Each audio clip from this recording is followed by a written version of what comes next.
სამწუხაროდ ყველას ისე არ უყვარდა საქართველო, როგორც ეკადრება.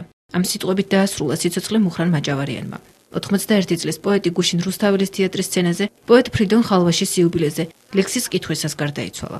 თუ სიკვდილი ეწერა, თუ მაინცა და მაინც უნდა გარდაცვლილიყო, მე ვინატრებდი ეგეთ სიკვდილს.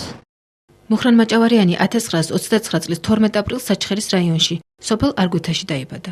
პირველად მისი ლექსები 1952 წელს დაიბეჭდა.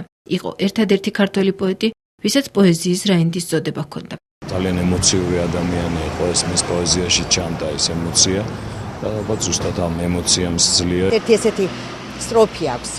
ანდა რას ვეძებ, რას ვიპოვნი, რა დამრჩა გარეთ, გაზაფხულია უფრო დიდი, როდესაც შიგნით. აი ესეთი ადამიანი იყო. ლექსი და გაზაფხული მას ყოველთვის თავის თავში დახონდა. ილია ჭავჭავაძის ჯარისკაცი. უბრალოდ სარდალი საქართველოში, რომლის ცრემლით და რომლის იმედით საქართველოს დატრიალებდა თავზე. საქართველოს დააგდა მართლაც პოეზიის რაინდი და თაწმინდა კიდევ ერთხელ შეიხსნის საკინძეს და თავის ყველაზე დიდ შვილს ამ საუკუნისას გულში ჩაიხუტებს.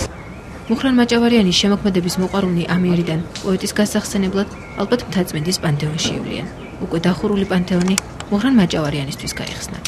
ჩემი მამა და მუხრანი მეგობრები იყვნენ და ერთად დაიწყეს უნივერსიტეტში პირველ სხივში და ეხა როგორც შევიწყო მთაწმინდაზეც გვერდი იქნებიან. ძალიან მიხარია, მაგრამ რა თქმა უნდა ძალიან გული მწყდა.